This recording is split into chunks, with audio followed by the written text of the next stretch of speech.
Thank you everyone for your patience. This is our first ever hybrid meeting in person at Lawrence Tech University and via Zoom ever presentation that we've done. So thanks for your patience. My name is Dave Panucco. I'm with the AMA Detroit Chapter Board. Also with me here in the room is Kathy Partridge, who's the admin for the AMA Detroit chapter. We have been doing these market research shared interest groups or special interest group, however you want to say it, for about since 2013. So we usually do 2, maybe 3 a year on a variety of topics. And so today we have Irem Yoruk, who's a lecturer and PhD candidate from Wayne State University's Business School. She's going to talk about who likes global brands. And with that, I want to pass it over to Irem in a second, but after the presentation, we will have Q&A, questions and answers. And if anybody wants any further information, just go to amadetroit.org and email us if you want some information about the presentation or about the chapter. Our fiscal calendar year basically ends the end of June. So we'll probably have future events in the fall because there's another group of board members coming into play in the fall. Okay? With that, I'll turn it over to Irem. Thank you. Thank you. Thank you for having me here today. I'm going to start sharing my screen with the participants so that I can get going. Today, I'm going to talk to you about global branding and the consumers who prefer global brands. And as Dave mentioned, I'm a PhD candidate and a lecturer at Wayne State University. A little bit more about me. I did graduate from Wellesley College with a bachelor's in economics in 2012.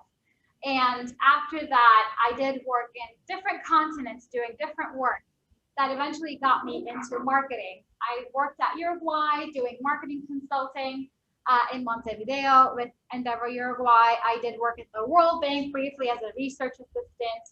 And I worked with a couple of different startups in Turkey, including Bitaxi, Startup Kitchen, doing different marketing work, UX design, user interface design work, and product management. And lastly, I worked at Shell with their marketing team doing operational excellence, which is basically motivational programs alongside staff that we have 5,000 in Turkey. And I was also briefly at the business strategy team at Shell. I was there for 3 years, during which I also decided to go get my master's in marketing at Sabancı University. That was wonderful. It was like a TED talk after work every day because industry experts came in and talked to us about what they were doing, their best practices were in their own companies. And that opened my mind. I met my advisor, Attila Yaprak, my current advisor at that program, because he comes and teaches in Turkey. And after all of this experience, I was convinced to come and get my PhD in marketing in Detroit at Wayne State University. I'm currently in the 5th year of my program. I am 100% teaching and writing my dissertation. And today I'm going to talk to you about what I am researching and what brought me into deciding on this research on my dissertation. Where it all started is when a couple of academics saw that the made-in signal on brands did make an impact on the consumer's mind. So made in Germany versus made in Indonesia versus made in India did make a difference in consumers' purchase decisions. This research has been going on between roughly 1970s and 1990s, and the research was mainly on three different levels. The first level is the cognitive mechanisms of the made-in cues. We call them country of origin cues. So the cognitive mechanisms is that when a consumer sees that a product is made in a certain country, they perceive higher quality, higher durability, higher reliability from the product. Some examples are German cars, Japanese electronics, Israeli optical instruments. And the cognitive mechanism here that the researchers have looked into is that consumers expect higher workmanship, higher education from German workers, higher technical expertise, and then they believe that the end product is a better product in terms of its quality. It will last them a long time. And I'm sure most of us are familiar with these products that we prefer from certain countries. Some other examples are Turkish carpet, Italian shoes, Italian leather, French cosmetics, Swiss chocolate. So whenever I tell these things to you, I think you think of good quality of that product category. The second level that has been researched is the affective mechanisms that go in consumers' minds. So basically, that scenario, country of origin affects the emotions and the symbolic value that the consumers have for that country. An example for this is in three different studies, Indians, Nigerians, Turkish people were found to have higher admiration towards Western origin products. And this was after the researchers controlled for the higher perceived value, higher perceived quality of the product. Besides perceiving it as better value, Indians perceived Western products as more attractive because they found emotional value in them. And this was also because the product from Western countries served their expressive motives, where owning a Western product symbolized self-esteem, social status, self-actualization needs in these cultures.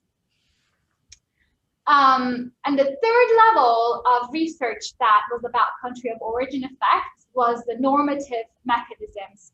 And normative mechanisms mean that individually or socially consumers hold norms related to a certain country of origin. Examples for this is when Arab Americans have negative attitudes towards Israeli products. It's due to the conflict between the two different groups. Another example is when Jewish people boycott German products, especially it's found in research that Jewish people who were raised during and after the Second World War did not have positive attitudes towards German products. They boycotted buying them. So it was a social norm for them not to buy German products. And then the third example I have here is Chinese consumers not buying Japanese products or opting towards buying Chinese products when they can due to the military and economic rivalry between the two nations. So that research has developed over time, this globalization becoming a thing. And globalization led to the emergence of this thing that we call a global culture. Global consumer culture, as a result of globalization and multi-market reach of products, brands, values, ideas, have emerged. And what this is like, just like any other culture concept, it is composed of shared sets of values among its members, shared understanding of consumption-related symbols, such as product categories, brands, consumption activities, and so forth, shared preference towards certain looks, shared preference among certain ways of wearing things or acting in life, like celebrating Christmas or owning a dog and walking a dog. So basically, these consumers, without borders being the being any of importance, they have listened to the same music, they have watched the same movies, they have seen the similar brands as like having big stores on the main streets of their own countries, and we're exposed to the same ideas across the globe. So researchers will write about MTV channel being available in many different countries. They will talk and write about global reach of popular songs. Everyone knows who Ricky Martin is, for example. Everyone knows the Star Wars. Everyone knows the Notebook, the movie. Everyone knows what Facebook is. Everyone has an idea of what films are nominated for Oscars this year. And everyone has, or most people have heard of Black Lives Matter movements or other anti-racist political movements that are going on in the world, or I mean, similarly, violence against women. These are some shared concepts and topics that come up on the news, and people are exposed to as a result. And I mean, I wanted to include these two images to show you that different people from different cultures started wearing the same clothes. They started wearing t-shirts and jeans. They will listen to the same songs, etc. And as a result of the emergence of this global consumer culture, and don't mind me here, I'm going to jump about like 20 minutes to the future because this is my dissertation, and I am looking into who these global consumers are. Who are the consumers or individuals more so who feel connected to this global culture, who feel connected with the rest of this world and with the global community. So I'm basically looking at if there was a war between another planet and Earth, are people going to fight for Earth? And why? What are their motivations for being in the Earth army? Let's just call it. I'm conducting focus groups with mainly millennials and also some older people in terms of whether they belong to the rest of the world, the rest of humanity, and why they think they belong with the rest of the humanity. What has come up in my research is 5 different dimensions that these global consumers share. The first is union with the rest of the people, so affective and also cognitive evaluation of, oh, I really feel like I belong to the rest of the world, or I think I am a part of the rest of the world, which includes empathizing for other people. Are you, as an individual, likely to put yourself in the shoes of someone that you see on the street who is suffering or who is going through a rough time, clearly, caring about the rest of the world and what goes on, what happens around there. Equality of people. Do you get bothered when some people are not treated equally as others? And efficacy, which means, do you believe that whatever you may hear does impact the globe as a whole? So I just like throw this on the floor and I make a big mess. Do I impact other people's lives? It can be as simple as that to, you know, not recycling and creating pollution and that pollution affecting the rest of the world complex. So that's the first dimension of global consumers.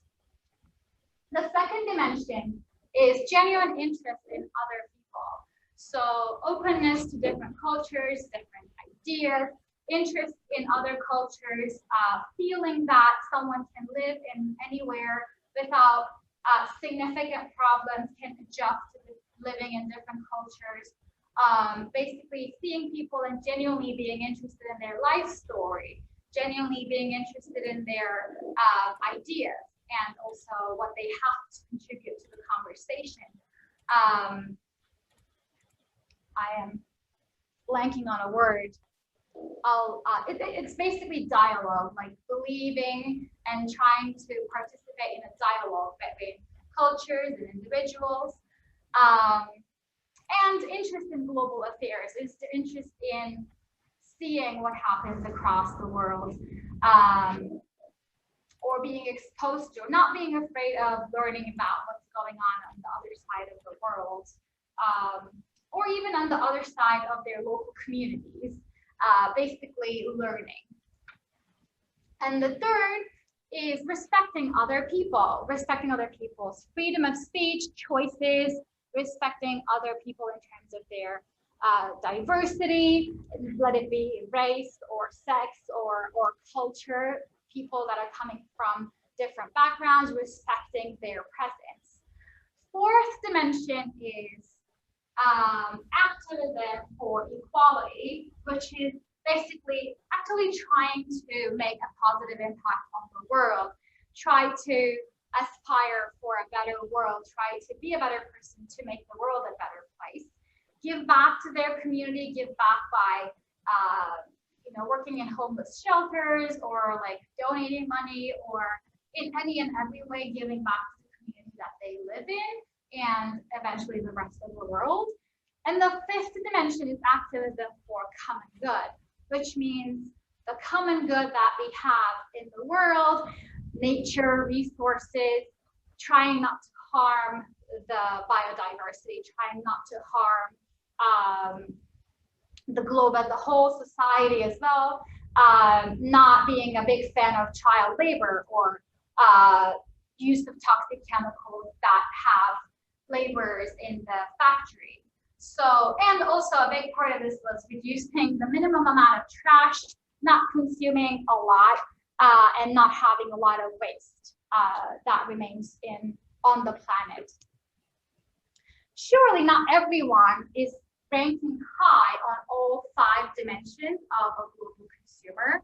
So you'll meet someone as an individual that is really high on the first 3, but doesn't care about the last 2. I mean, you'll meet someone that is high on the last 2, but like is not very high on the first 3. So people individually will like be different among each other in terms of these different dimensions. Hence is why we actually come up with different dimensions in explaining these global consumers. But overall, these are values that just come up to surface when you talk to people who identify with the rest of the world. Global identity is what I call it. Global consumers is what I use when I'm trying to explain it to other people. I said that because in research so far in academia, global consumers have been explained as a bulk. Like they're like, okay, global consumers, they do this, and there's no dimensions that explain them further, that talk about their values, that talk about their motives. There are some research that talks about who is more likely to be a global consumer, such as like less nationalistic people will be high global consumers or global citizens. More cosmopolitan people are being more global citizens, etc. So people have looked at correlations, but no one tried to dig deep and come up with some further explanation of who these people are. Let's get away from my research for a second and talk about how the brands in the industry react to this emergence of a global consumer culture and this global consumer. So I will talk about what I'm sure a lot of people are aware of in the audience, but beware, I wanted to make this very industry/students friendly. So I'm going to talk and kind of lecture a little bit about global, foreign, local hybrid positioning. And I promise it will be fun because I'll show you a lot of ads. I love watching ads. I don't know about you, but they're like my guilty pleasure. So I'm going to show you some ads to show some points that I'm trying to make here. Country of origin research is still there, but it faded out after the 90s because what became the hot thing after globalization became the thing and global consumer emerged was global brands. Every brand wanted to be global and available everywhere and anywhere. I mean, we're all over Starbucks popping up everywhere in the world.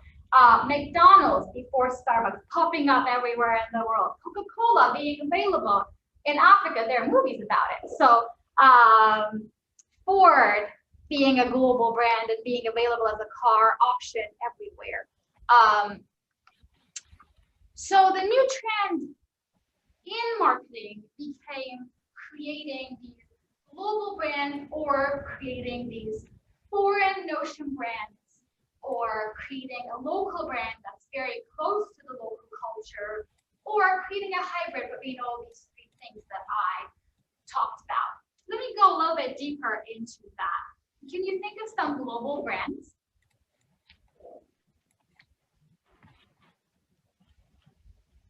Everyone can, so let me just name a couple for me. McDonald's, Nike, CocaCola, right? So automobiles. yeah, almost all auto brands available everywhere. Amazon. Amazon is the next big thing. Yes. I mean, I guess that's a global company situated in the United States, but that's an example. Yeah, it is a global company. So global brand does not necessarily mean that the brand is obtaining a global brand positioning, but it can. So let me tell you about what global brand positioning is. Global brand positioning is when the brand is marketing its presence across the globe. So they're shouting, I'm a global brand, everyone everywhere buys me, I'm available in Africa, and I'm super proud of it. And in their ads, they're trying to appeal to everyone everywhere, such as the colors of Benetton, like every color person and every style person wears our brand, right? And their ads are the same across everywhere. They put the same people that you see here in a Turkish and an Indian and a Chinese ad, and as they do in the United States. So this is global brand positioning, which is basically employing a very similar marketing strategy across different markets. Well, how about some advantages of doing this? It's economical, right? They think of one idea and then they go with that idea everywhere. They really have to have a one head of marketing in the headquarters, and then they have implementers in different cultures where they basically tape the ad. Sometimes they don't even tape a different ad. They just like subtitle it, push it out there, they show the ad. So now I'm going to show you a Pantene ad from the United States and from Turkey. And you'll see, like, I mean, try to find differences between the two ads because that will be hard to do.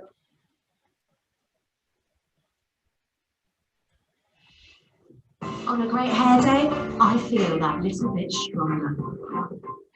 My hair won't bring home the title, but feeling unbreakable sure can. Because the power of hair isn't just how it looks, it's how it makes you feel. And I feel every bit the woman I am. New Pantene Grow Strong. Protein infused with bamboo and biotin. Helps reduce hair loss for stronger, longer hair. Awaken your hair and your power. Pantene, the power of hair.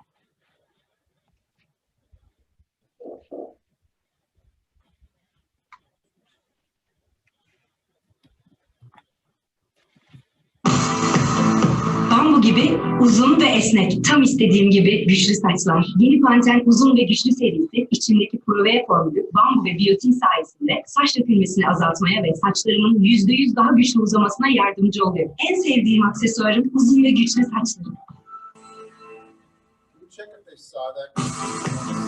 Bambu. Yeah. Did they see it on Zoom? I am sharing my screen, so they should have. Well, go under more on the right. We can see it on Zoom. Oh, you can see. We can see it, yeah. Saw the ads? Yeah, Yeah, I don't know if you heard them really well, but that's why I put this CC. we could hear them well. Oh, that's great. Yeah, we can hear him fine. Perfect. Thank you. I'm just gonna go back to the slides right now. Apologies, just wanted to make sure. Like I always screw that.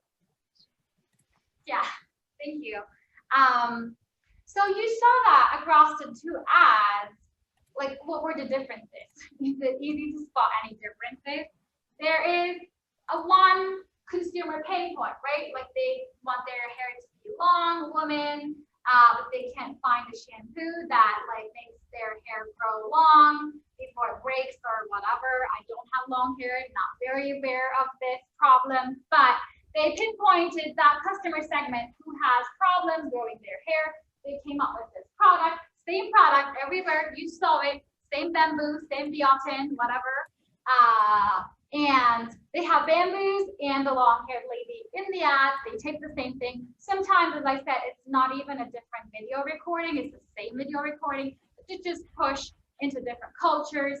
Sometimes in Turkish ads, it will be the lady who's speaking English, but they dub it. So it's just like, my hair, da-da-da, but like she's definitely saying some other things in her mouth.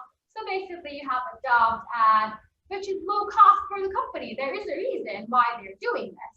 And it's also serving the company's image that it's global, it's available everywhere. American women use it, Asian women use it, European women use it, African women use it. They have no problem communicating this idea across the world.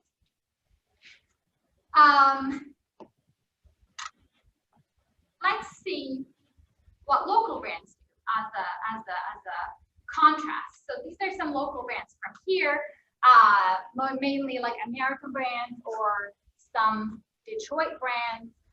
And local can mean just like very Michigan or even Detroit, or it can mean American. Local basically is dependent on what the consumer perceives brand as. But here are some local brands. And I will show you some examples of that too. Before I get to that, local brands try to communicate the local cultural meanings to consumers. They want to reflect the local norm, local identities. What Ford is doing in the US is highly local marketing. They want to do their positioning as the American way of living. As a part of the American way of living, you drive your Ford. This differs a little bit in their global imaging and ads and the things that they're saying outside the US, but let's just take the US as the base for Ford right now. Local advertising and marketing strategies can be expensive because if you are trying to, let's just assume Ford was also trying to position itself as a local brand in different countries. It's really hard to come up with products that appeal to the culture that they're selling the product. They may come up with specific flavors for that culture, like Fanta and Sprite are doing on the right. There's a cucumber flavor. I think that's in Ukraine or Russia. Not very sure, so don't quote me on that. But then the Fanta at the bottom is from a Latin American country. Again, don't quote me on that. I'm just reading the thing. It's like maracuja, I think it's maracuja, which is Brazilian. But I mean, someone may have a better idea where it's from. But you see the drinks here are coming up with specific drinks for that culture that will only be consumed in that culture and will not be available at the rest of the world. This is extra cost for them. They don't just ship the like same formula across the globe, get it bottled, sell it. They are trying hard to appeal to the local consumer. So local consumer marketing can be expensive for the brand, especially also if you're trying to come up with an ad that is appealing to the local cultural values, using their celebrities, using their cultural symbols. But it's very effective because local consumers will feel closer to your brand. Across my students, I've seen a lot of them thinking, for example, a certain brand is only American, like Kentucky Fried Chicken. I mean, the name Kentucky isn't there. How can it be a global brand? But it is available everywhere. There's a Kentucky Fried Chicken every corner in Turkey. So it's not a local brand, but all my students think it is because they're doing their local brand positioning so well. I'm sure you guys think of some brands as local versus while they are global because they're doing that branding so well in that certain country. You only realize they're available in the world when you go to Japan and there's fried chicken there, and you're like, what? You're like, this is here too? And Krispy Kreme, everyone thinks it's American. It's not. It's everywhere. Dunkin' Donuts, it's not American. America does not only America runs on Dunkin' Donuts. A lot of different other countries run on Dunkin' Donuts. They mainly focus on donuts in other countries than coffee, but it's also available across the globe. So what I'm trying to point out here is that being a global brand versus doing global brand positioning can be different things. You can be a global brand, but you want to appeal to local consumers, so you'll employ local brand positioning, even though you're available everywhere in the world. When we researchers think of a global brand, we think of its available everywhere notion. And sometimes if we're writing the paper in consumer perception, then we'll measure consumer perception, basically involving, do you think this is a global brand or not, kind of question, and then use what serves our purposes the best. But I wanted to show you that there is sometimes a difference between a global brand and a global brand positioning strategy. So let's now watch Shinola and their local brand positioning strategy to see how the local brand positioning is different than the global brand positioning. Shinola is a Detroit-based brand, and you'll see it in a second that they are very proud of that localness. Here we go. The question isn't why you built a watch factory in Detroit. It's why you built one anywhere else. This is the city that made this country. With its steel, with its skill, with its labor. Reestablishing trades that haven't been seen in this country in a generation or more. It's a tall order to return to form, but it's what hundreds of Shinola employees work towards every day here in Detroit, where we believe in the beauty of industry, the glory of manufacturing. Shinola. There are multiple case studies on Shinola. Shinola is very successful in appealing to the American consumer of today, as they do advertise using American, call them ingredients. I think they source their leather from Kentucky or somewhere there. If you read about their story, you'll see it on their website. They will source their steel from another American country. They'll be proud of using these national resources and also providing American jobs to American families. But they also make it in a very appealing way to anyone from any political orientation, as you see. They're not very geared towards any political orientation, but they're very invested in that pride in being American and providing food for their workers, bringing back the economy to Detroit, because some of you may be aware of it, Detroit had a booming economy in the 20s with the car manufacturers being around here, but with the Depression and after, it took a hit. And currently, many different brands are trying to boost, like Carhartt, Shinola, trying to boost the local economy. And that boosting means a lot to the local economy, even though it means giving some factory jobs to some people, creating blue-collar jobs. It does mean a lot to the community because now they can actually get jobs, or they have opportunity. Their headquarters are also formed in Detroit. Then there are schools that come into Detroit, and then everything grows from there. So that just means a lot for the Detroiter, and they are aware of that, and they're marketing through that. I'm just going to read the chat for a second. Okay.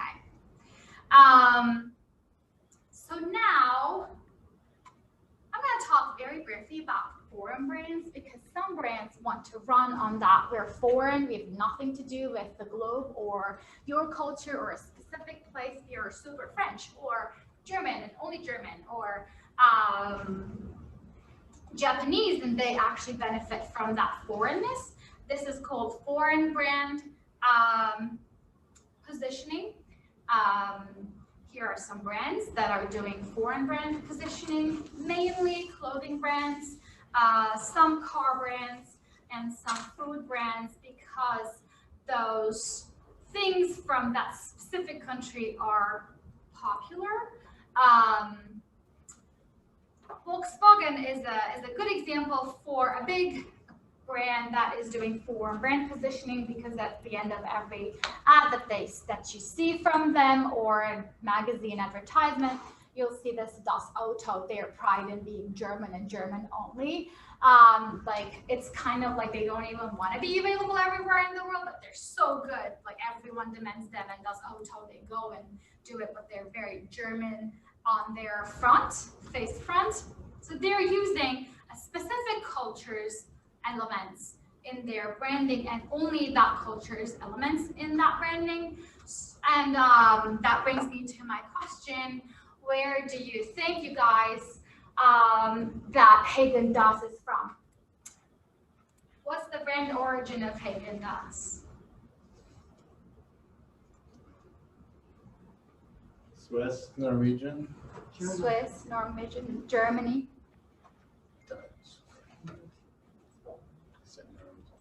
Any Zoom participants who want to guess where Häagen-Dazs is Maybe from? It's American. Is it Sweden? Is it Swedish? It is from Turkey, Turkish. Is it Turkish? I say Turkish. Ashley says Switzerland. Yeah, probably American. I don't know. Yeah, well, Oh, it, anyone who said American gets a prize. It's American. It's fully American. USA, It USA. was founded in Bronx, New York, has nothing to do with Denmark or Sweden or Norway, but they want to be perceived that way. So they're succeeding, you know? Everyone thought they were Norwegian or Swedish. That's literally what Ruben Mattes invented the phrase Häagen-Dazs for, because he pretended that this brand was from Denmark. Actually means nothing in Danish. So this is a very smart example of foreign branding strategy. And I mean, the reason he wanted to do this is probably there's Ben and Jerry's, there's other American brand names. So, and they are competing in the same industry, in the same market as these other ice cream brands. And this was a great way to differentiate from the different brands that were in the market already. Just perceive it as coming from Denmark. That was his intention, but I guess there's more Swedish perception. So if you look at the Wikipedia page, you'll see that the founder wanted it to perceive as Danish. Sorry, Murat, it's not Turkish. Matt, we have way better ice cream in Turkey. Much agree. more delicious than this one. That's absolutely correct, 100%.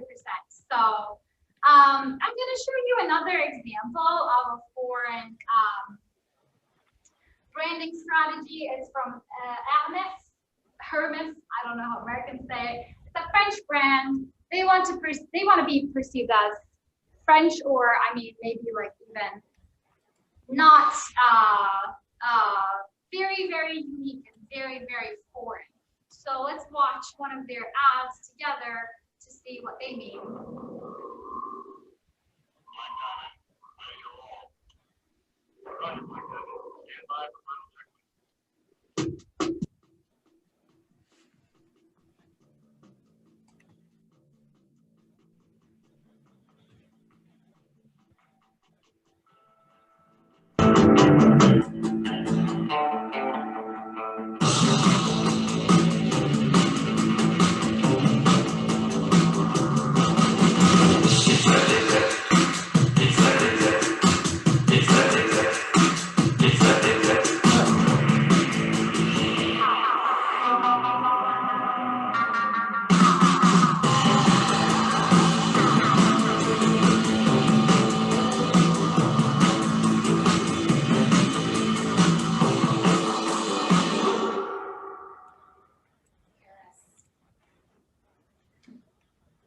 have you seen in the ad?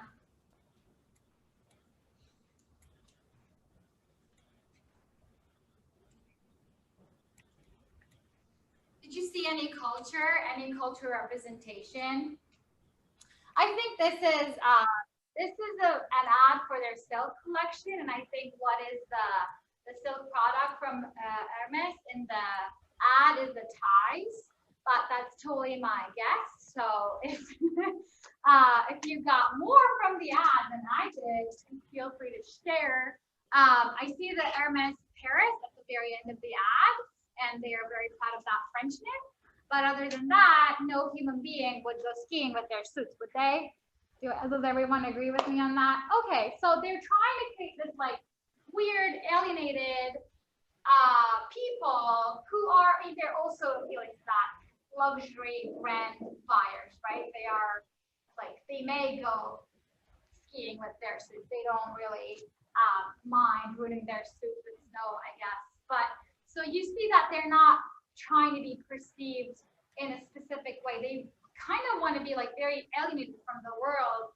And there is a lot of referral to the spheres form an H in the middle of the ski slope, if you caught that at the very end. So they're very brand proud. It's all about their brand and then their foreign culture, who wants to be foreign from everything and anything in the world almost. But I wanted to share this example with you to give an example of a foreign brand positioning. And this is one of my favorite examples. I'm going to show you this too. Hybrid brand positioning can be a mix and mingle of any and every elements that I've just told you about, between global, local, foreign.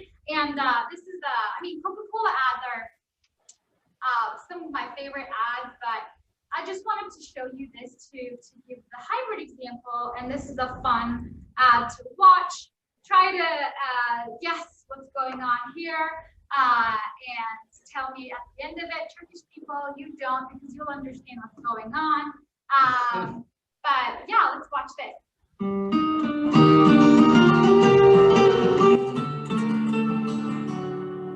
Farklılıklar olsa da takılma hiç bunlara.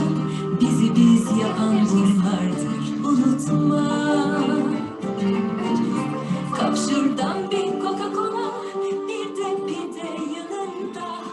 Ramazan'da buluşalım sofrada.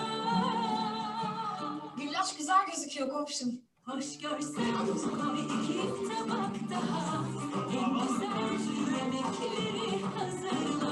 Sen çağır, o seni çağırmazsa. Hep beraber sofraya.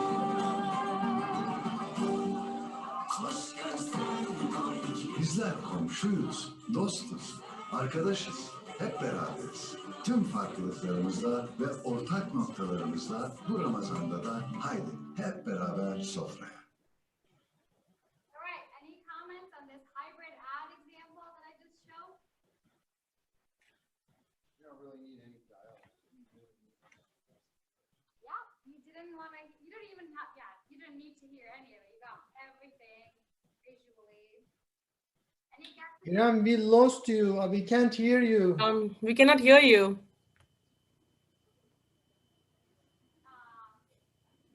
We cannot hear over here. How about now? Yes, no? No.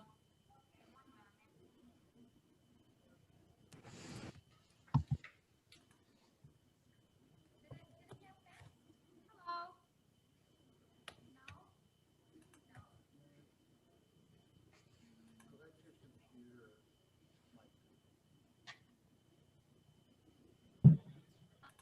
How about now? Yes. Great, Yes. okay, I'll just continue with the other one. Was there Great. even, sorry, somebody was speaking before. Yeah, so we just showed the Coca-Cola ad, and I am taking any guesses of around what's going on, what is the ad about, and not taking any answers from the Turkish community just yet. I'm sorry about that, but you guys have understood what's going on. That's why. Is it about bringing people together? It is about bringing people together, yes. I didn't think Coke was featured to the very end, was it? It wasn't. Just the logo. Yeah, And then maybe they the opened it. at bottles very and end. them drinking. Irem, by the way, Swati speaks Turkish, so she can understand. Oh, great. So Swati, you're not allowed to answer anything. No, just No, He's just kidding. let's just give priority to the non-Turkish for a second, and then Turkish people, please free to. I'll give you some right to speak in a second. So you don't see the Coca-Cola bottle until the very end. You don't even need dialogue. It's about bringing people together. And then the brand comes out at the very end when the people in the table are drinking the Coke, right? Do you see the diversity that was in the clip? Some people were conservative. Some people were very liberal, had different hair dye. Young, old. There was young people, there was old people, pretty sexually equal too. There's equal number of men and women almost. Same with old and young people. They're all coming together. Any Turkish people who want to talk about the ad? I'm the only Turkish person other than you right now in this meeting, so Yeah. I can speak. Tell us what's going on here. Well, you are just mentioning the exact idea over there, but I want to mention something else. You know, Coca-Cola used some other ads applied before, and this is 2019. Even Yeah. before this ad, as the CEO of Coca-Cola was a Turkish person, and the high-ranking people working in Coca-Cola are from Turkey too. They applied so many Turkish ads over to other Middle Eastern countries. So they used some of the ads developed for Turkey and applied it around in that area, in that region. That's a good idea in terms of Coca-Cola, but thank you so much for sharing it because do you want to talk about what this gathering is for, Murat? What are the people doing here? Yeah, okay. If you want me to elaborate on that, I can do that. Of course, this is like they are breaking bread together after fasting, right? Yeah. So they're ending their fasting all together. And as you just perfectly mentioned, there are people from diverse cultures in that culture, in that domain. So they are highlighting that, oh, we may have some differences individually or cultural differences, subcultures, but all together we can get together and break bread and we can be friends, you know, we can enjoy the exact same brand, which is Coca-Cola here, which is the global brand that we are trying to highlight. So we may have things in common that we can enjoy all together. That's the general idea of this ad, right? Exactly. Thank you so much. And thank you for highlighting this is Ramadan. So they're just breaking their fast right now. They're all together. And Murat was saying similar ads was used across Middle East, and you can see how like culturally appropriate that could be because in Middle East, in some Middle Eastern Muslim countries, this scenario would and could apply. So this is an example of hybrid brand positioning. There is a ton of Coca-Cola ads out there on the black hole of YouTube. If you wanted to search some, there is the Indian examples that I love. There is, you know, Chinese, Japanese, all sorts of different cultural examples.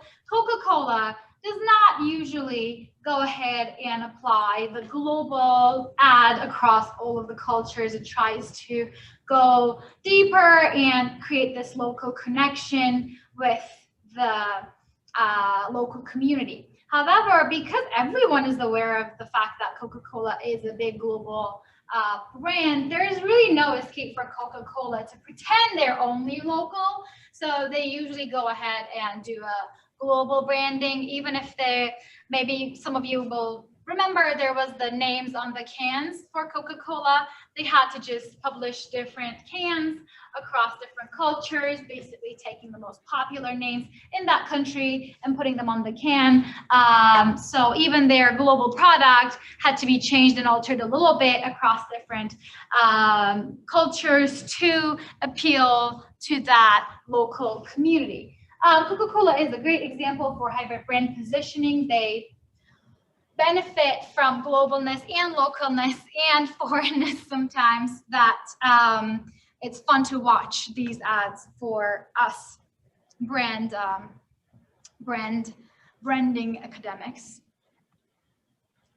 So the last part, maybe a couple minutes, I'll talk about what I am looking at, coming back to my thesis. I showed you how people have different identities in terms of whether they feel like they belong with the rest of the world or not. And I showed you different dimensions of that global identity that they share across the globe. And then I also showed you different brands that have different rankings of being global or local or somewhat global and somewhat local. And in the second part of my thesis, I'm looking at how much do the self and brand identity overlap, and whether that overlapping do lead to higher attitudes towards the brands and higher purchase intentions from the brands. So in many research so far, what has been hypothesized and shown is that people who are more locally focused will go and consume local products. People who are more globally focused will go and consume global products.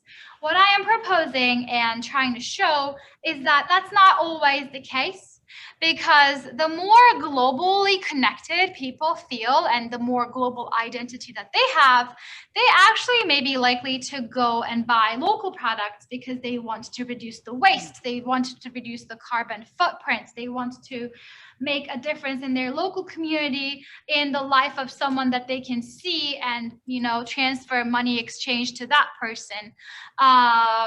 And they may not be very likely to feel very connected to a very big global brand, especially if that global brand is not presenting itself as being socially conscious, sustainable, reliable.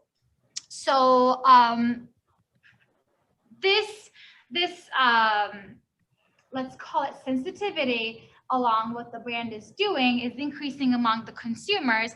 Of course, with the outreach of media, whatever the brand is doing, if one employee tweets about it, everyone in the community learns about it, eventually everyone in the world learns about it, type of easy outreach of information does play into this sensitivity, and surely these topics largely being covered in media and I mean also on social media by individuals increase to add to the sensitivity of the consumers, and we have more diverse preferences among consumers between choosing when they are choosing between local brands or global brands. They don't necessarily go for, oh, this is global, let's grab that. Oh, this is local, let's grab that. They want to have the highest overlap between their values and the brand's values. They want to have the highest overlap between their identity and the brand's identity, and what they are doing action-wise or what they are feeling like feelings-wise, and the overlap of that with the brand. And they are making their consumption choices accordingly. And with that, I am at the end of my presentation. Thank you so much for listening to me today. If there are any questions, I'm going to be looking at the chat as well. Feel free to type them or ask them. Yeah, thank you so much. So you're in the College of Business. Where are you getting your degree? Yeah, at Wayne State University. Oh, also, like on the screen here is my email if anyone wants to connect with me. I had my name, surname email that disappeared. It doesn't work anymore, so make sure you note this one down. And yeah, I'm at the business school at the marketing department, and I'll graduate next year, hopefully. So. Question. Please. There are some products like olive oil, prosciutto, cheeses that have I don't know what the word is, certifications from being from Greece or being from Italy. What are your thoughts about that sort of brand authentication or certification? That's a good question. My uncle is an olive oil exporter, so I am way too much informed about the olive oil industry. I'm not sure if I want to get into it.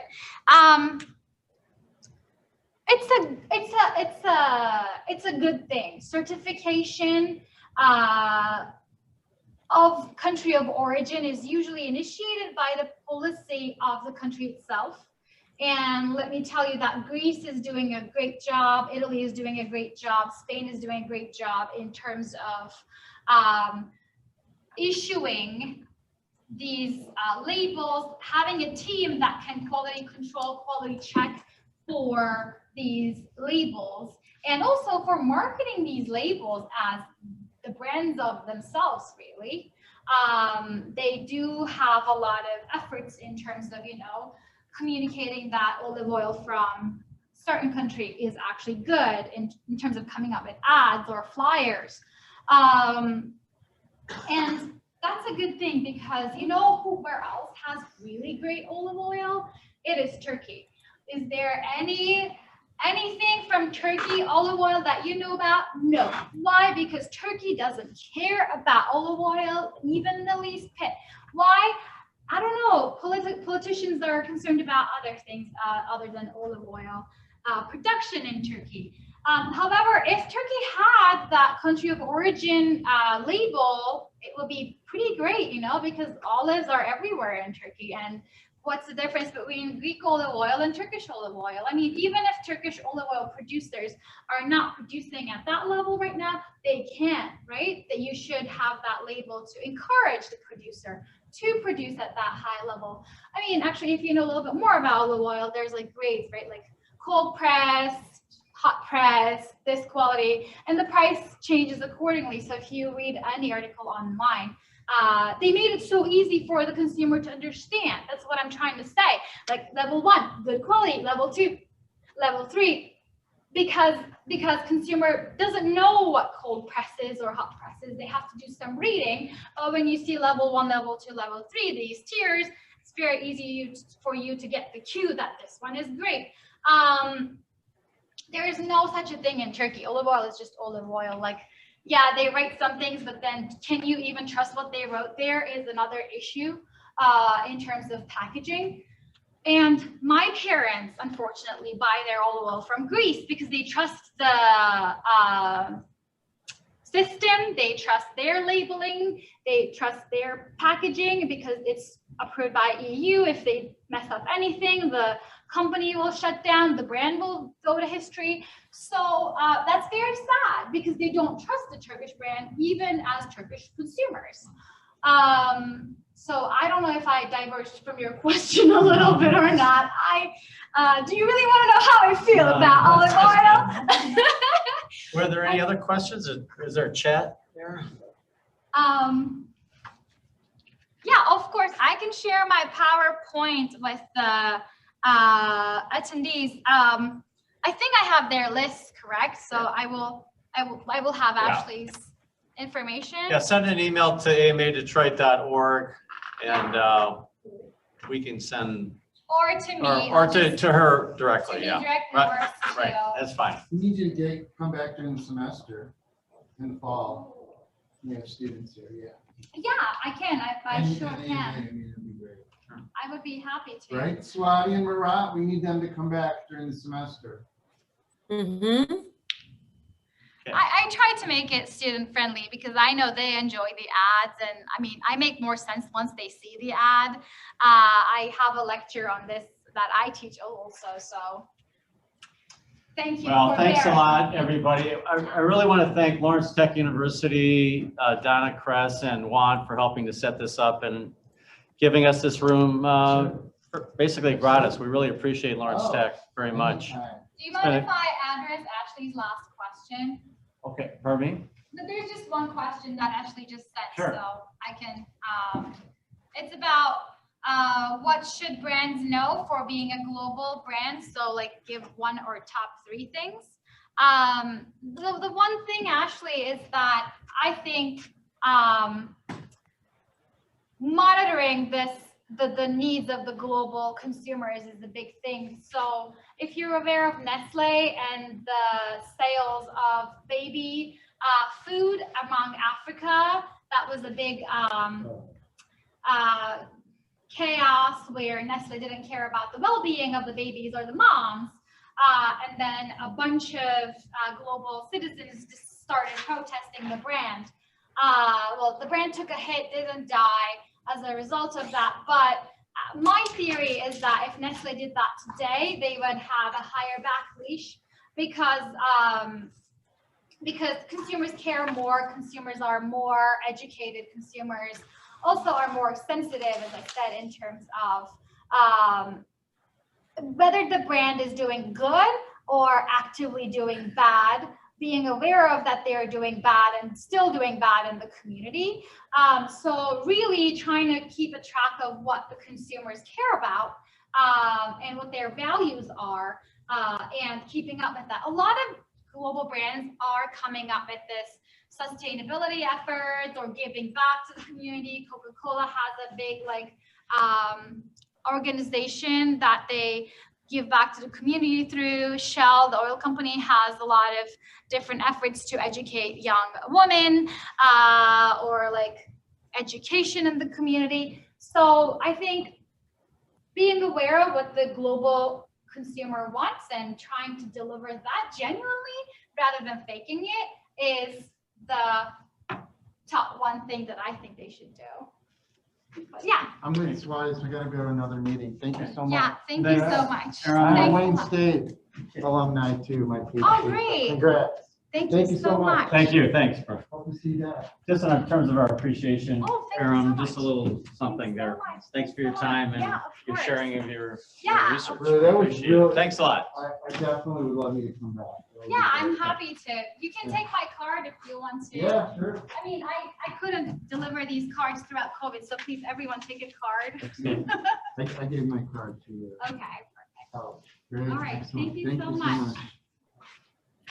So thank you everyone who decided to join through Zoom as well. Yeah. I'm gonna end the meeting right Thanks, now, Irem. and everyone take care as well. Thank you. You'd want to check with Thank you. Swati and Marat.